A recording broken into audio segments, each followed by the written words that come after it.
parts of the Middle East, the Philippines government is now officially advising its citizens against working in Libya, Bahrain and Yemen. That's despite the Middle East accounting for 16% of total remittances from overseas Philippine workers in 2010. Margot Tigas has this report from Manila. This newly set up Libyan crisis center at the Philippine Foreign Affairs Department has been busy all week. Staff have been working around the clock taking calls from worried families with relatives employed in Libya. There are some 30,000 Filipinos there. Some have even made their way here hoping to speak to government officials in person. I just want my husband to come home because first, they're no longer given their salaries there now. And second, they can't get out of there because the area is already volatile. The government is working to repatriate those who want to come home and has asked anyone with a fresh contract to defer deployment to Bahrain, Libya and Yemen. Ignoring the advice, 185 workers left for Bahrain earlier this week. It's one country after the other, but I think we're on the ball on this, and all efforts are focused on the safety and security of our Filipino nationals. But the political unrest in the Middle East hasn't slowed traffic here, and Filipinos still come every day to the street that's lined with employment agencies that specialize in job placements in the Middle East. Aware of the troubles, many are still willing to take their chances in the region. They have troubles of their own at home, they say, and are desperate for work to feed their families. But for those with relatives now trapped in strife-torn countries like Libya, no job is worth the possibility of their loved ones losing their lives, especially so far from home. Margot Tigas, AlJazeera, Manila.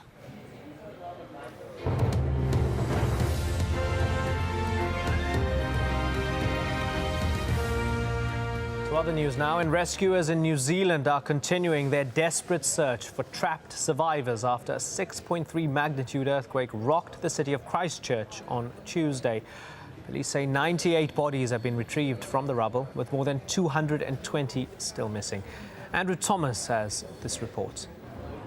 Officially, hope has not died in Christchurch, but operations are increasingly focused on recovery of bodies rather than the rescue of survivors. The number of those in the temporary mortuary growing hour by hour. A 3-kilometre square block of the city centre is in lockdown as authorities try to make it safe. But on Thursday, media organisations were allowed in, a macabre bus tour taking journalists from one horrific site to the next, past crushed cars, crumpled homes, businesses with their facades ripped off, and the city's cathedral, half the height it was. Among those on the bus, 2 who work for the local television station. It was housed here. The 2 were out in a park shooting an interview about a flower show when the quake hit. They don't think any of their colleagues who were inside here survived. I'm still asking myself that, why was it me and not my friends? Why was I out of the building when they were? And it's just something that I'll never come to terms with. Japanese interest focused on the same building, but for different reasons. Inside it too was a language school, mainly for students from Asia.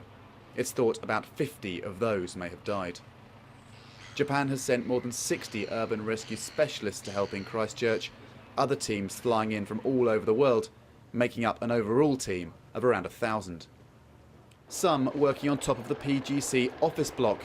It was one of Christchurch's biggest. Survivors have been pulled from here, but not recently.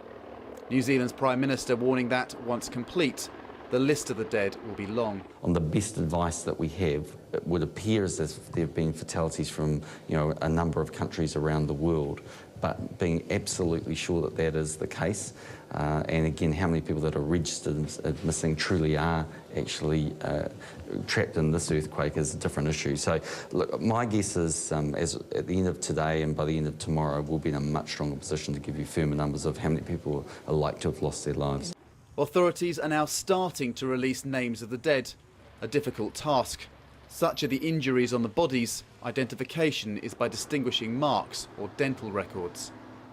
This earthquake hit Christchurch city centre directly. Those buildings closest to the CBD, the worst affected, and this cathedral at the heart of this city in every sense, devastated. Andrew Thomas, AlJazeera, Christchurch. A British judge is set to rule on whether WikiLeaks founder Julian Assange should be extradited to Sweden, where he is accused of sex crimes. In 3 days of sessions earlier this month, his legal team argued that if Assange is sent to Sweden, he risks then being sent to the US. And if that happens, they say he could face torture or even execution. Assange faces up to 4 years in prison in Sweden. Well, Tim Friend joins us live now from the courts in London. Tim, obviously there's far more to this, as we touched upon, than a man accused of sex crimes, isn't there? Yes, this is a very, very difficult situation for Julian Assange because his lawyers have argued all along that it's a politically motivated trial, that really it's part of a smear campaign against his whistleblowing website WikiLeaks. They've also argued during the hearings here leading up to this morning, when of course we're expecting to hear the judge's decision on extradition, they've argued that essentially Assange would not get a fair trial in Sweden because there rape cases are heard partly in private, not entirely in camera as it were, but some of the evidence is heard in private and the arguments are heard in public. So all the time, of course, while he's been preoccupied with this case, it's stymied the efforts of WikiLeaks somewhat, because although he's able to delegate, he's very much a hands-on leader of the website. And I was talking to one of his supporters earlier here, and she was telling me that there is also a very real fear that the United States might well weigh in at some point and try to extradite him to the United States, where of course there's a huge movement against him. One congressman, for instance, has suggested that he should be accused of espionage, and the WikiLeaks site described as a terrorist organization because of all these leaks of US embassy cables. So the huge question being, what's the likelihood of the court giving the green light to the extradition?